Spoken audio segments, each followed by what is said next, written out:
Welcome back, everybody, and I'm here and featured with Jamie Skippen, the South Australian Classic overall champion. Thank you for joining me.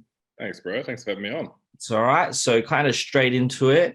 My first question is, so with the prep going into it, this was your return, hey, from what year did you last compete? 2016? Last time I competed was 2018, bro. 18, okay, yep. Classic had just come here to Australia. I was living in Sydney at the time, so I did the New South Wales show. I worked with Justin Compton for that show. Yeah. So yeah, it's a while ago now. Yeah, that is a while ago. Then all COVID happened. Well, after that prep, I had a really, really good prep. Like honestly, it was probably the best prep I've ever had. And then shit kind of did a 180 in the last couple of weeks, as it does for a few people. So I didn't get the result that I wanted in that prep. I probably wasn't where I thought I was from a physical development point of view. Yep. And then I had a back injury quite close to like when the prep finished. I herniated a disc in my back, and I spent probably most of 2018 trying to rehab that on my own, because I've had a surgery before, so I wanted to try and avoid having another surgery. So I think I spent a good part of like 11, 12 months trying to fix that injury on my own, and it was herniated to the point where like there wasn't anything that I could have physically done. So I was pretty much in 24/7 nerve pain, bro. So it's hands down the worst injury that I've done. So that kind of put things in a different perspective for me. So once I got the surgery on that back injury, it kind of gave me a more optimistic and like just a grateful just gratefulness for actually being able to move and like go take my dog for a walk, basketball and kick a footy. So 2019 rolled around. I had the surgery, I think in February or late January. And then was that the surgery for the herniated disc or So essentially I did a pretty good job of it. I managed to blow one of the discs out sideways, and it had completely crushed the sciatic nerve. So I had 24/7 nerve pain. So I was probably sleeping like 2 hours a night. Like I couldn't sit still. I would look like an absolute space cadet most of the time, bro. I understand. My dad's got like major nerve damaging from the army and stuff. He's got MS and that. So I get it. I've been around him, and he just walking, sleeping, anything, barely like 1 hour if he's lucky. He's just in crippling pain. So it sucks. Terrible. It's one of those things that like I don't think people quite have an understanding on until you've gone through something like that, because like I said, like I'd be shifting around in my chair, I couldn't sit still, I couldn't walk, couldn't bend over to put my shoes on. Like it was tough. Like it was probably the most mentally draining thing I've gone through. So, but after I had the surgery, I got movement back. Just had a greater appreciation for being able to like move and run and do all that kind of stuff. So, put bodybuilding on the back burner. 2019, I went back to playing football in Melbourne, which was awesome because like footy is such a team-orientated sport, and after being in such a dark place for such a long time with that injury and so isolated, it was really good to have that just human connection and go out and have fun on the weekends with you. Kind of rebuild it like a community again. Yeah, exactly, man. Because like I said, bodybuilding is quite an isolated sport. Like, you really have one game day, like once every like 12, 18, 24 months, whatever it is. Whereas I'd rock up every Saturday, you get to play a game. If you play a shit game, all right, you get to play again next week. Have fun anyway. If you have a shit bodybuilding show, it's all right. Fuck, like I've got another like 12 months to try and make literally. So, and I had 4.5 years to try and make up for that. So, I wouldn't change anything, man. It was really good for my mental health to go back and play footy. Then 2020 rolled around. I was playing Div 1 footy. I wanted to see, again, I'm one of those people that like, I'm going to do something. I want to see how far I can take it. So went out to Caulfield, did a full pre-season with them. They're a Division 1 Victorian Football League team. So did the full pre-season, got unreal fitness, probably in the best shape that I've been in since I was like 15, 16. And then, someone decided to eat a bat in Wuhan, and the whole country got shut down. Literally. So that ended footy for season pretty quickly for me. So I was over in Melbourne at the time, man. So I was, I had like a couple of dumbbells and stuff set up in the kitchen. I had a barbell. I was just kind of making do with getting back into it a little bit. Yeah, so that was my introduction back into bodybuilding. And then, I ended up moving back here to South Australia because everything was open back here. Yeah. Like gyms and everything were open. So I got back to SA mid-2020, probably at like 98, 97 kilos or something like that. And I was like, all right, well, footy's obviously not meant to be. Like, let's have another crack at this whole bodybuilding thing. So run it back. Yeah. So, exactly, run it back. So, yeah, I started working towards wanting to get back on stage probably mid 2020. So this is me getting to stage this year has probably been like 2 years in the process, like Yeah. 2 years of, yeah, like I guess realistically trying to put on as much tissue and complete my physique as much as possible to get back to this point. So, And it paid off. It definitely paid off. yeah, it did, man. It was a very surprising result on the weekend. Yeah, the last 5 weeks of my prep, I mean, no one's prep. You're never going to have a smooth Yeah. prep. Actually, no, in saying that, I've had one really, really smooth prep, and then everything went to shit in the last weeks. Whereas this time, everything went to shit at 5 In the weeks middle. out, Yeah. and then at the end, everything went kind of smoothly. So, yeah, I think you take one. Did a reverse on you. Exactly. So something different. So I think this time round, I've been so locked into every other prep, like so focused on winning, like just that's all I've cared about. Yeah. That it's just been like, if you're not first, you're last. That kind of Talladega Nights mindset. Like, whether it's going into this show with how many things I had go wrong in the last 5 weeks, I was honestly just happy to have made it to the stage. Yeah. Like, I hate being one of those people that says that, because like you compete at a high level because you want to win the show. But like me getting back to the stage after everything that's happened the last 5 weeks was an accomplishment within itself. Yeah, that was the achievement and the success. Like whether you placed third, last, wherever, at least you kind of made that comeback from where you were and everything that's been there. And like, I see myself as a leader of this industry now, someone who does, like, I really try to set a good positive standard. I'll try and help as many people as I can and get back to as many people as I can. Yeah. Because I think what you put out into the world, you're going to get back. Definitely. And yeah, if you want there to be a change, like that change can start with you. So yeah, the energy and the positivity at that show on the weekend, man, it's honestly the most fun that I've had at a show. Like, one of my mates, really good mates, competed in his first show. So I was pumped to be there for him. And like, he was in wicked shape. He came third in first timers and came third in novice as well. But that's like, good. Condition that he brought to the stage was unreal, man. And like, it was like a fucking proud parent moment. Like, Yeah, on stage, definitely. absolutely killing it. Like, same with a lot of those young guys as well, man. Like, it was awesome to see everyone up there, but like having fun. Like, I've been at so many shows and there's so much animosity, and like everyone's just got their headphones on, they're pumping up and everything backstage. Everyone was like having a good time. Man, like, one of my good mates came fucking sitting backstage eating rice cakes, fucking sharing baby together, like just chilling out backstage. Like, that's what you want. Awesome. Yeah, it was awesome, man. Like, I think everyone who went to that show like thoroughly enjoyed the day. And I got to take my hat off to the way that Joe and Tony run those shows. Yeah. Like, the SA show is run so well, man. There's no delays, like there's no rushing. Everyone's polite, everyone's kind to each other, everyone helps each other out. Like, it's just a really, really good it's a really good environment, a really good atmosphere. So I was really, really proud to be part of that show.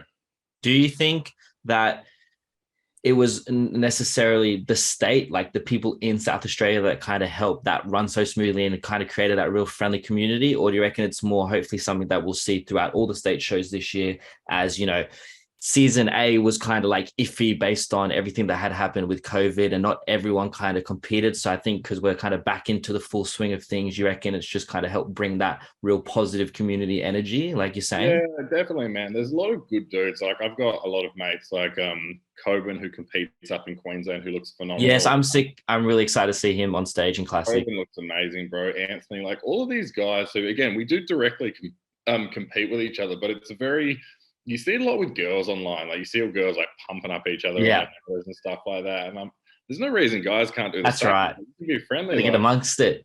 Yeah, exactly, man. So like the last like 12 months in the fitness industry, I've definitely noticed a big change in that. Like, just people supporting other people. Yeah. It's no longer that tall poppy mindset of like, oh, well, your success is coming out of my pocket. Like, you want to see your friends do well. You want to see other people do well. Like, because the better the standard is, the higher standard you're gonna have to hold yourself to. So yeah, I think it's been really, really good, man. There's a lot of positivity around not just IFBB, but like fitness community. And I definitely have seen a change as well, even, you know, amongst coaches and, you know, different federations too, just like that.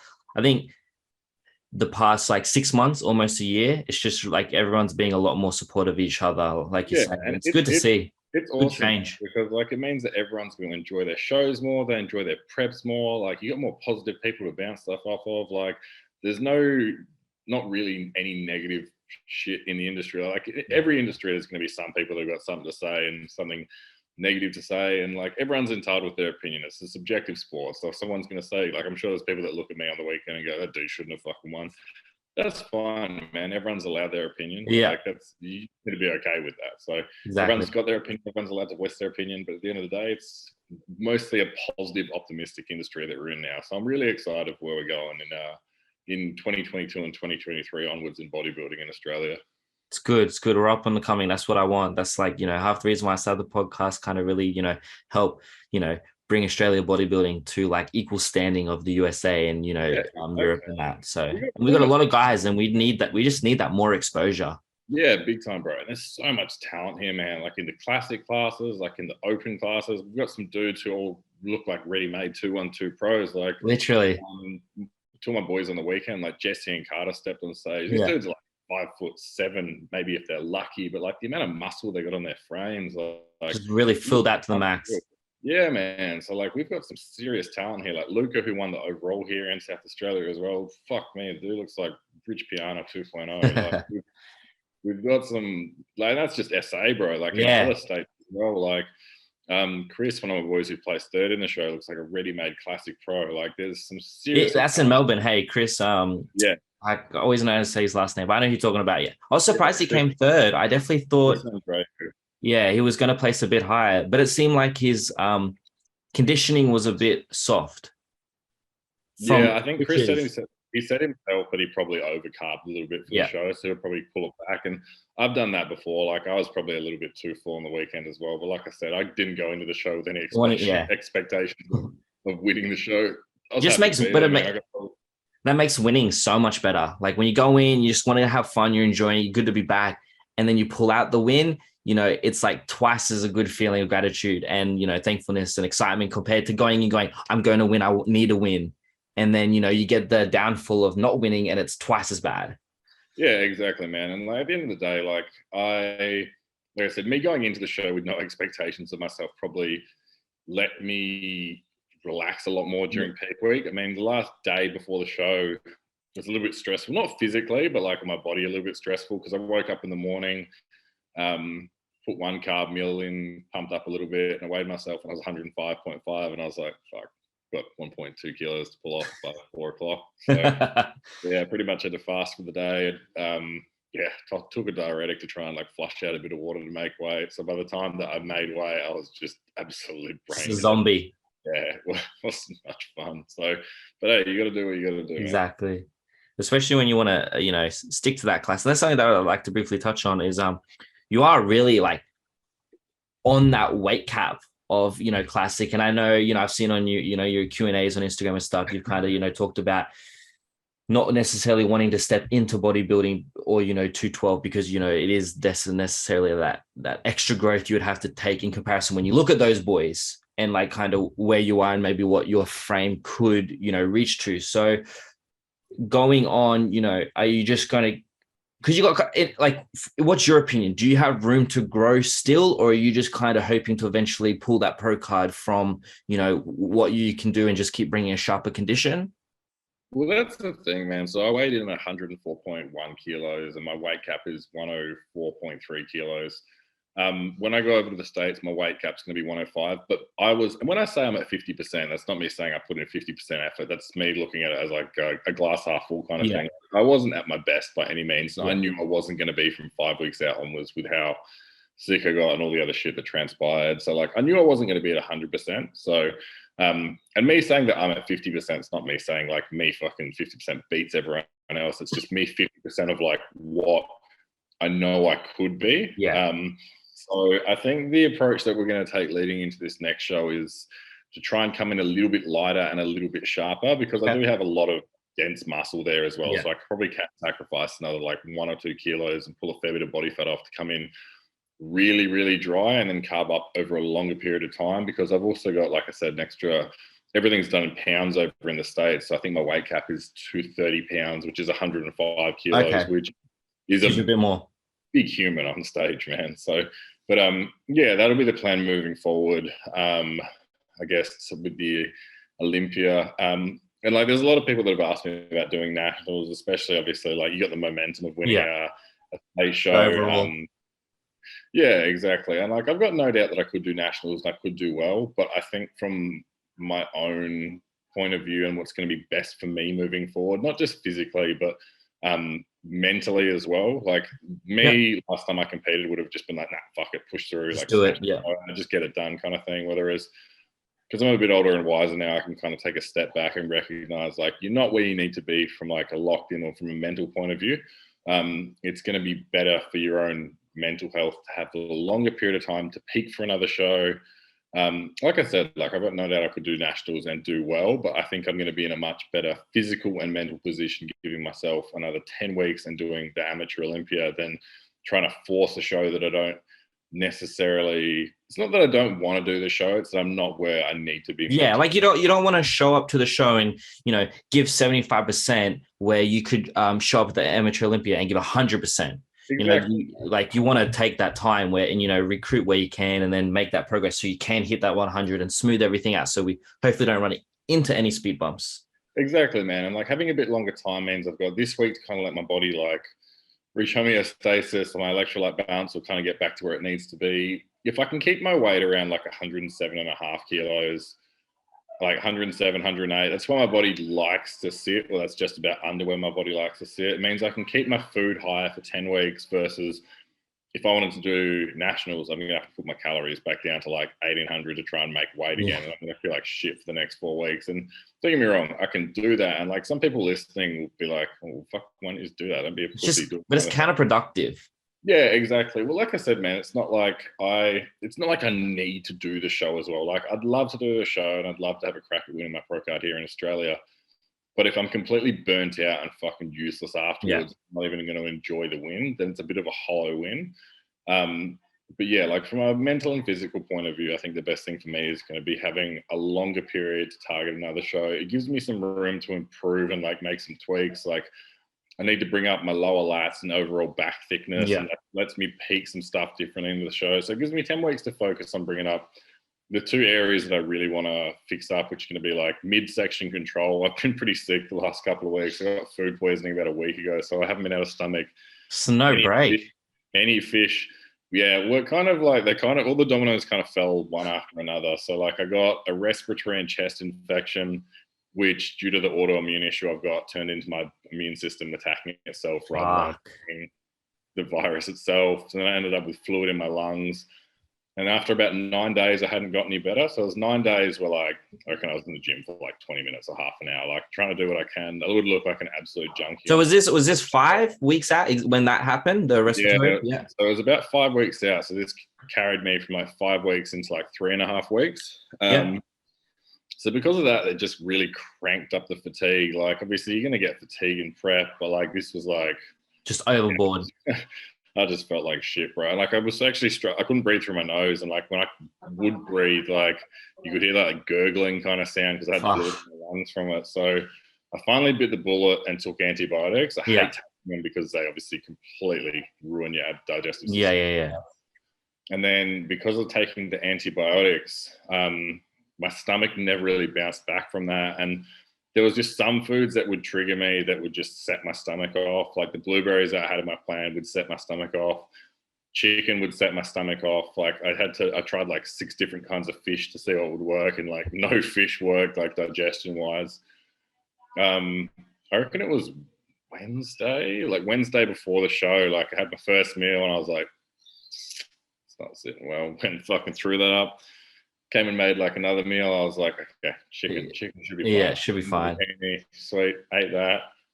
Half an hour later, I was like, nope. Back to the toilet. Back to the bathroom, chucked it up. So I mean, that helped me helped make weight. Yeah, definitely.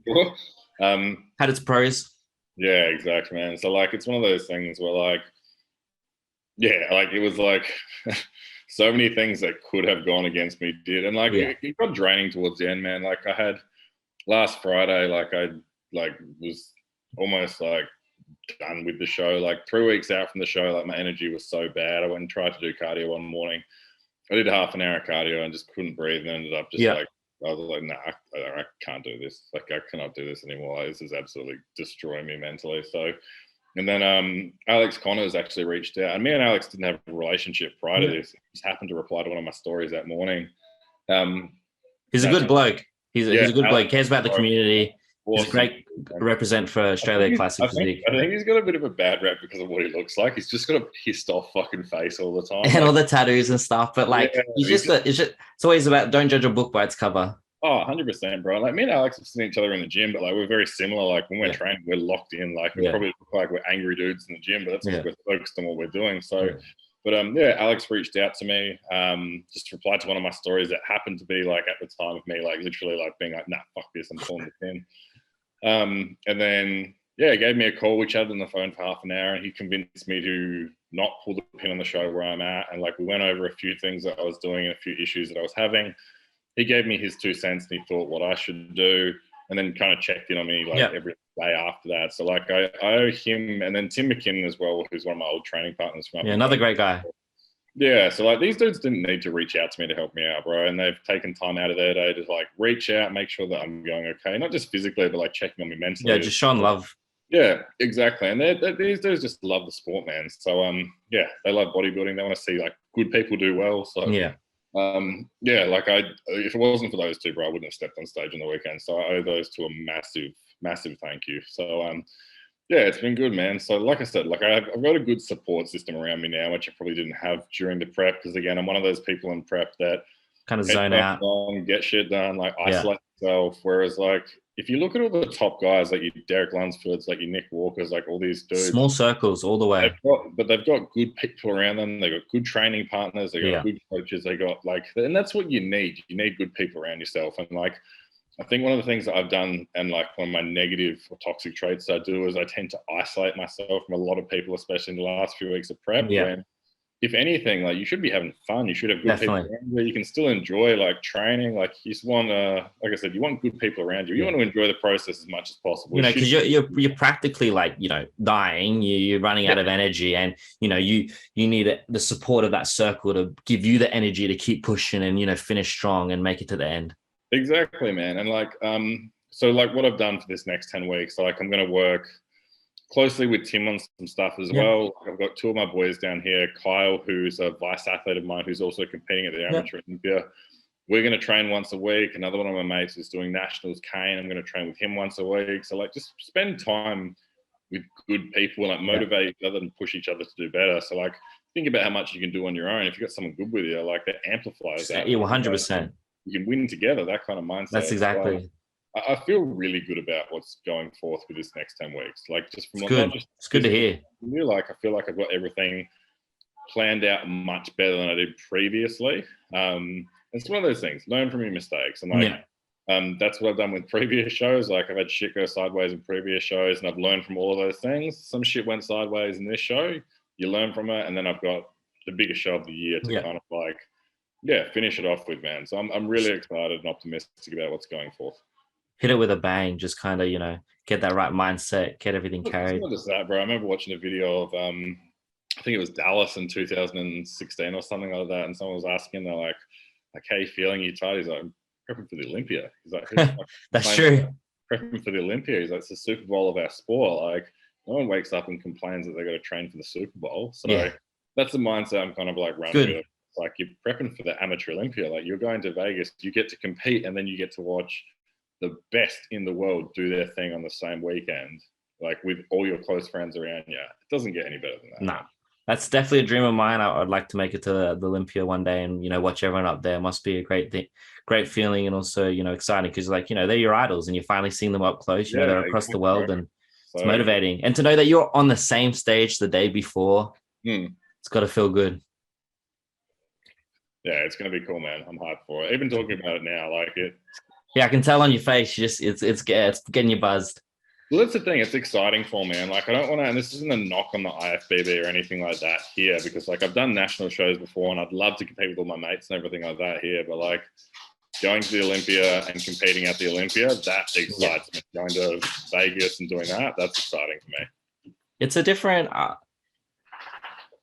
It's interesting because like the more, you know, I was looking into the IFBB and like the federation itself and stuff, you know, bodybuilding is that one thing in comparison to like the NBA, you know, football, all that, you know, where they kind of pay the athletes, you know, the federations hold the shows and stuff like that. But, you know, the athletes kind of pay the federation. It's kind of, a bit backward. It's not like a combined effort. It is still that, individual one-man type job. So it's interesting where, I know Tony's doing it like partnered with John, John Davies, and getting shows ready, but it's, it would be good to be able to have something at that level of like, overseas USA, amateur Olympia, because we got the amateur Olympia, because Tim did the amateur Olympia in USA, and then I thought he did one in Japan. Yeah. Well, it'd be cool to have something like that in Australia. Like, I know it's hard because we're so segregated, but we got to find a way. It's the naming rights, bro. Like when we had the Arnolds here, like it's like a $200,000 franchise fee or something ridiculous. Like really? $5,000 franchise fee. I'm pretty sure Arnold gets paid like $125K just to come to his own event. Like, yeah, so you're spending like fucking like $300,000 just to like call it the Arnold Classic or call it the Amateur Olympia. So like, especially after everything that's happened with COVID as well, I mean, I wouldn't want to spend an extra like $300,000 just to call a show like the That's true, or something like this. So I don't think we're going to have anything like that here anytime soon. I know they're bringing back that FitFest thing now that COVID's not a thing. So it's going to be really good to get fitness expos back here in Australia and like open things up. And like once international travel's flowing again like it is now, get some of the pro athletes back here, which is really cool. So it's exciting what is going to happen in the next couple of years, man. Definitely. Sounds like things are starting to move smoothly in that direction, which would be good. Good for the sport. We need it. As long as no one else eats any exotic animals. No other viruses come around, we should be safe.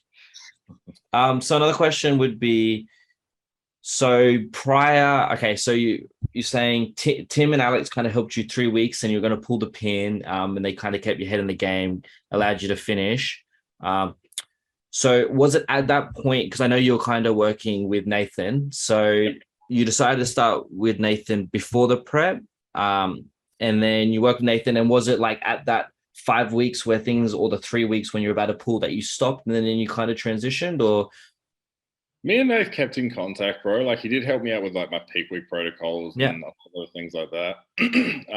Like I don't have a bad word to say about Nate, but like he was in wicked shape. Like we had a really good dialogue leading into the show. I think we started working together like 20 weeks out like that or something like that from the show. And then, like I said, when I got sick, like it just made things really, really hard. And like the communication just kind of like fell away from there because, again, I was sick. I couldn't train. He was asking for check-ins. I was like, I can't send you check-ins, bro, because I can't fucking train. So like, I reckon I posed twice or 3 times from 3 weeks out onwards, bro. Like I didn't have a routine or anything. Like I made my routine up on the spot, which you could probably tell on stage. Like I knew what poses I had in mind and what poses I wanted to hit. But that's where I was at the last couple of weeks. Like I couldn't really train abs or anything like that because of the stomach issues that I was having. Like, and like I said, I don't like being someone that makes excuses, and that's why I didn't really like open up too much about like exactly like what transpired in the last 5 weeks, because everyone goes through shit in prep, bro. Like every single person goes through like hardships. Everyone goes through some struggles. I'm no different to anyone else. So but like the thing that I really wanted to reiterate to people was, like I said, I could have pulled out of this show plenty of times, and I had plenty of reason to pull out of this show like plenty of times. Like there was days where like it was, I just didn't have anything physically like or mentally left to give. Like I was just absolutely drained to shit. So but yeah, if you see things through, and that was all like I wanted to do by the end of it, I was like, nah, I was like, see it through. I was like, you've come this far, it's been 22 weeks or whatever that you've been prepping for, get to the stage. I'm like, qualify for it. I was like, the worst thing that happens is you fucking place dead last and nothing goes right. I was like, the best thing that happens is you place top 3 and you equal what you did last time. So when they called the top 3, I was absolutely stoked with that, because I was next to Cam and I was next to Sam on stage. So I was like, I think this is it here. Is this the it's up here, this one, hey?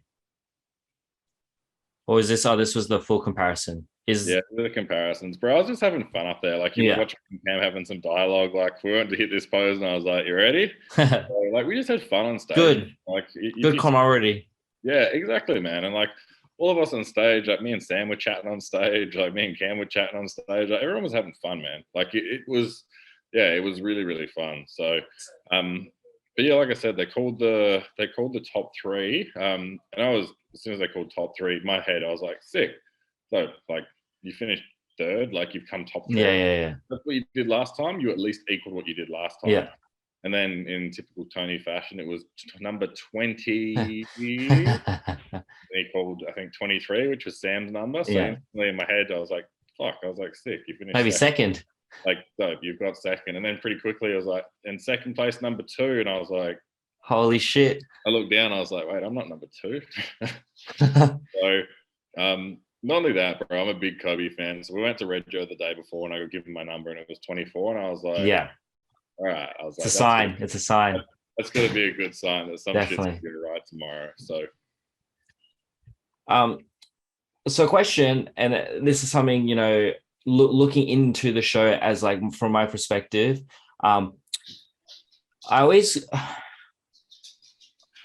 when getting on stage and, you know, versing Cam, did you think, oh, I'm going to beat him? Or did you go, oh, I think he's got the one up on me? Because something that I find with Cam, I think he's got an amazing physique. And he's got that flow kind of structure where in my opinion, he just compared to yours, like to me, both your physiques are completely different. Yeah.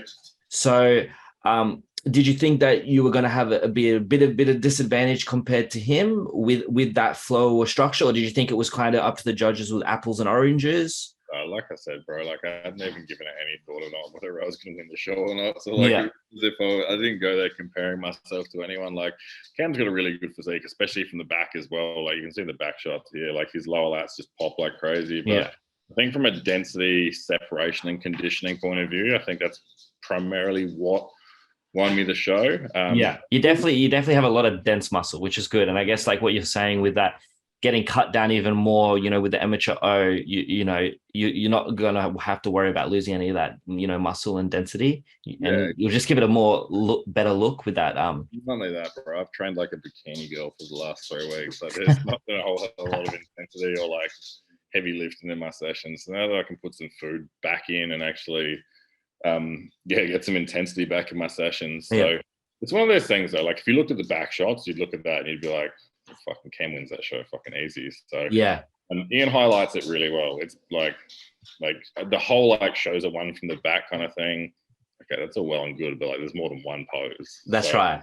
Like he may beat you in that one pose, but then you could have beat him in all the front poses and the side poses. So, you know, shots won by you could have, you know, outweighed, you know, 6 to. Did you get the scorecard or anything? No, I never, honestly, man, like I don't really tend to get feedback because I think if you're a good enough bodybuilder yourself, you kind of know what needs to be done. I know, and it's just little things as well. Like, because like I said, I was running around helping everyone else in that backstage. I didn't even have my trunks positioned properly. So like I had half my glutes covered, like they weren't all the way out my back as well. So like there's so many things that I can put a lot more attention to detail into next time when I do compete. My back needs to pop a little bit more. So I was pretty full from the front, but like my back tends to take a little bit longer to fill out. So like the next 10 weeks, there'll be a big focus on like keeping my upper chest nice and full and like really trying to bring that out as much as possible.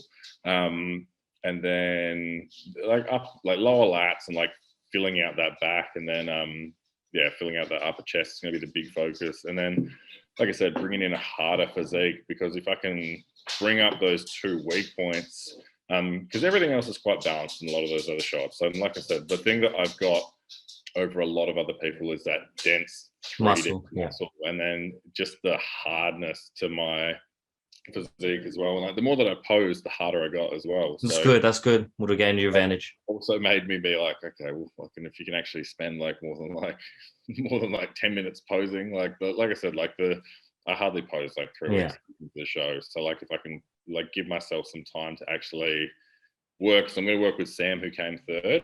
Sam's helped me with my posing like leading into this show. So I'll go see him once a week and absolutely nail everything. Just little tweaks and whatnot here and there. And like I said, bring up those 2 areas. Now I've got a nice food increase. I'll hold this condition that I'm in right now and just try and slowly chip away and get leaner and leaner. So I'll control my weight and make sure it doesn't go above like 107, 108 kilos. Because on Friday last week, I reckon it was, I was still like 109 kilos. So I lost 5 kilos in about 7 days. So fun. Gotta cut back now.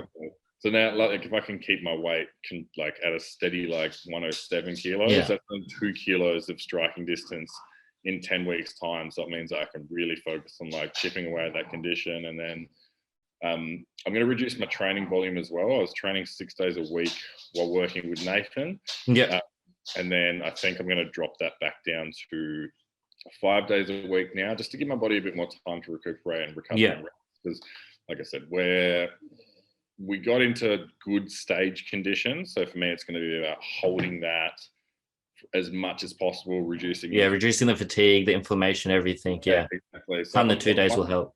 Yeah, and if I've got one extra rest day on top of that, I think that's going to make quite a dramatic difference. And it's going to mean that I'm able to train harder on those other 5 days that I am training. And I trained 5 days a week when I worked with Matt, and it really made me kind of like 5 days as opposed to 6 days, and doing less sets. It means that, all right, I've got 3 sets, like 3 working sets.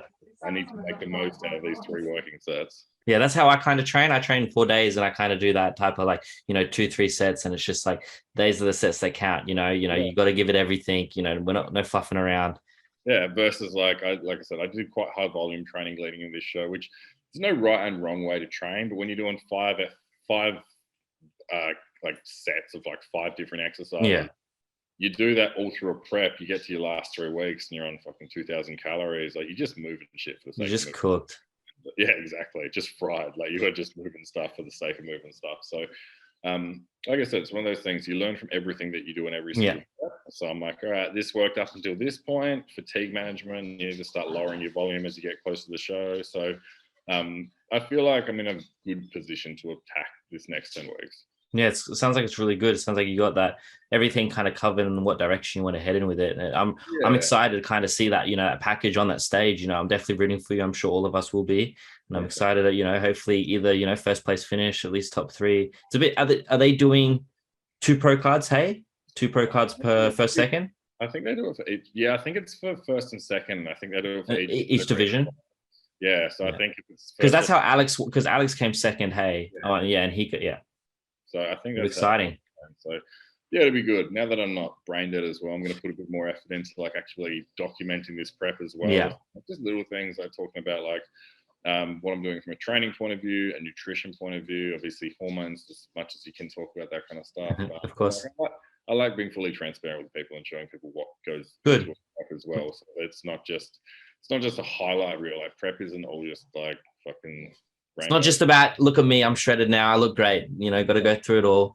You got to be real with people as well. There's going to be shit days. Like, you're going to have days where you wake up and you do not want to fucking go and do cardio, and you have shit training sessions. Like, and it's okay. Like, it's not a shit week. Like, you had like a shitty training session, but you still hit those numbers and you still got it done. So, I think the more real and the more transparent you can be with people, it makes them kind of realize, like, okay, like what I'm going through is normal. Like, these guys don't just have an amazing prep and amazing days every single day. Yeah.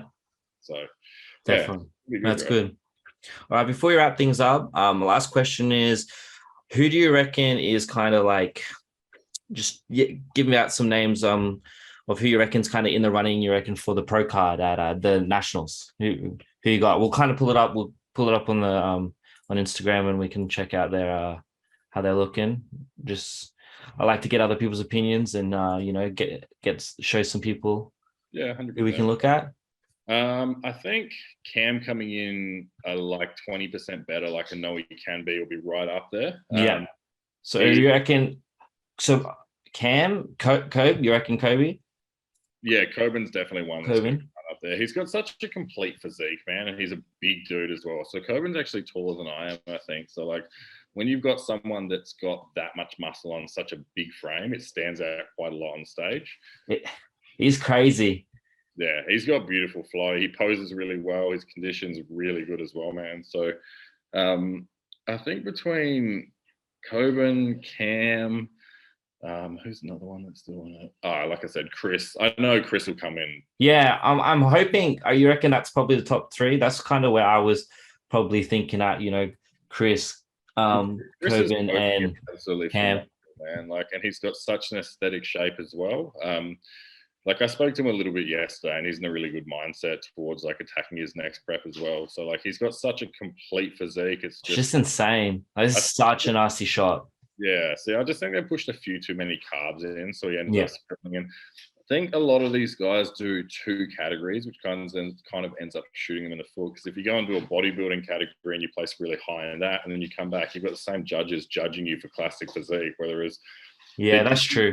It's different criteria. So, if you go out and let's just say you win bodybuilding, they've judged you to win bodybuilding, and then you come out and do classic physique. Well, how are you supposed to be able to win bodybuilding and classic physique? So, I don't think judges will ever come out and openly say that, but it definitely works against people. That's why I will always only do one category. You pick bodybuilding or you pick classic. You don't go trophy hunting to win both.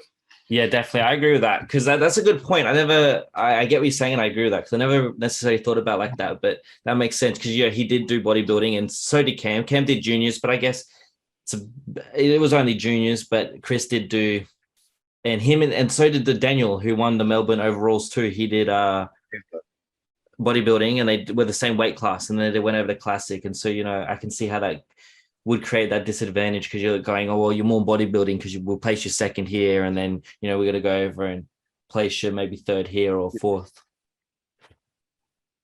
Yeah, I think and I say this to a lot of people, I think you're better off picking one category and focusing completely on doing that because don't get me wrong, if you stood a men's physique pro, a classic physique pro, and a bodybuilder next to each other, there's a lot of them that you'd look at and you'd be like, they're not that different shape-wise. Yeah. But again, from the category they do, the posing, everything like that, and that's just my opinion. I think you pick one category, and if you really want to excel in that, it's like when you're playing sport in school. Definitely. State team playing football, and you might be on the state team playing state cricket or something like that. But there comes a point where you're going to have to be like, all right, this is the direction that I want to go in.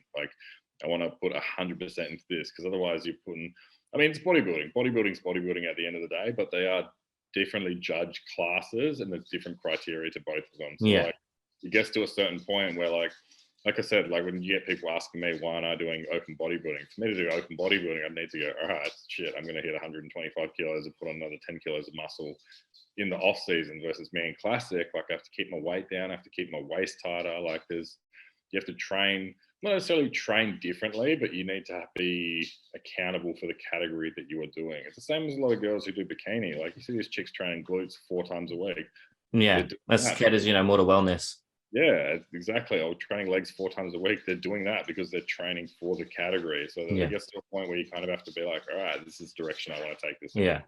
So that's been something. I think, that's probably why they created wellness in that regard too, because, the girls were training too hard, on getting, growing the glutes, getting the legs, but then, weren't realizing that, bikini's more than just that. It's also the symmetry of and, it's just tiny waist and it's the proportions in comparison to, wellness, where that then caters to the thicker legs, the bigger glutes. Yeah. Wellness to me is the female equivalent of doing classic physique. Yeah. That's a good way to put it. Yeah. It's the growth factor from there's something in between bikini and something in between figure. There's literally something that fits everyone's body style or body shape or what kind of look they like in the IFBB. Yeah. Now. It's good. Yeah. Helping expanding. There's something that fits everyone. Not only that, the whole classic physique look, you look at those Nick Wall, and I use this example all the time. When people ask me why I want to be a pro bodybuilder, look at someone like fucking Nick Wall. Yeah, monster. What the fuck am I going to do? Get to 125 kilos and step on stage next to that to become equal 13th. No way. Just the genetic freaks to that level, definitely.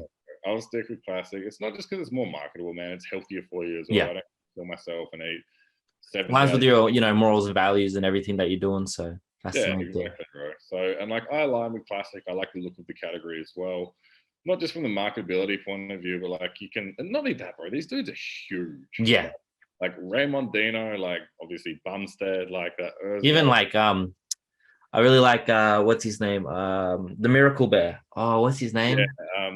Yeah, Yeah, is it Oz or something like Oz, that's it. Yeah, he's really good.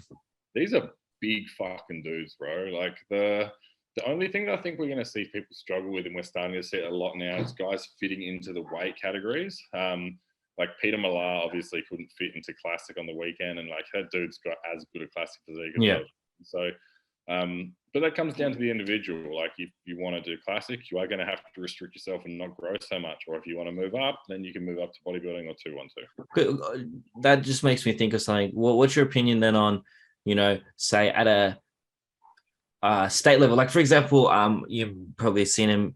I know Josh Andrews, like he likes Classic, and but he's so big and trying to make that weight limit. He can't necessarily do. So he was thinking of winning the Open and then getting the pro card and then going to Classic. Like, what's your opinion on that? Do you think it's fair or? That's because Josh is a big C-Bum fan, and that's what C-Bum. But not only that, man. I think some people need to be, I don't want to say be real with themselves, but like, at what point do you want to restrict yourself so much? Like if you've got the genetic potential to be like an open pro bodybuilder, like you're going to starve yourself on like 2,000 calories year round just to try and make a weight cap and possibly ruin your look. Like, that doesn't seem worth it to me. So, well, that like the proof of that is with Derek at the moment. Like, he's got so much potential, and just feeding him. Like I was watching the Honey Rainbow podcast with Derek and like saying like, he was just eating and just could not stop growing. Like, that's just going, what's the point holding him back like that? I think people are like that. And, I've seen it in the past couple of, seasons and shows and stuff that, like you're saying, like people want to fit a particular type of style because that's what they like, or a category. But it's like, well, you're just starving yourself. You're not helping, or, you're not Classic. Like there's that conversation of. Not only that, you've got to be real with yourself at some point and look at yourself and just be like, just because I can hit a fucking vacuum doesn't mean I'm a Classic competitor. Like I get it all the time for people. Like I have people fucking telling me like at the start of this prep, you're not a Classic, blah, blah, blah. Like everyone's entitled to their opinion, man. You got to do what you want to do at the end of the day. It's your life. It's your career. You got to pursue what you're passionate about. That's right. If Josh wants to do men's physique, fucking pursue men's physique. Let him put some board shorts on that. So, but at the end of the day, man, like it's your life. You got to do what you want to do. But I think it's one of those things, like if you go pro as a Classic physique or go pro as a bodybuilder and then you want to move down to Classic physique because you got a higher weight cap, by all means, like it's healthier to do that. Like you might go pro as a Classic physique competitor, like, and you're really sure, and you then need to move up to 212 because you can no longer make your Classic weight cap. Like that's the beautiful thing about, I guess, bodybuilding. There's so many different avenues and different routes that you can take to do it. So, whether you want to go up in weight because you're growing too quickly, or if you're getting older and you want to be healthier and you can move down into a category, you can do that as well. So there's so many different avenues you can take. No, it's definitely a good thing. And it's a great sport. I think it's definitely, I'm glad that it's, slowly becoming more, I'd say like, accepted and understood. There are, and especially with how well health is being pushed these days, and, the importance on health, and, that we have all these opportunities to do things like that, and it's really taking a good effect, I believe, for the future.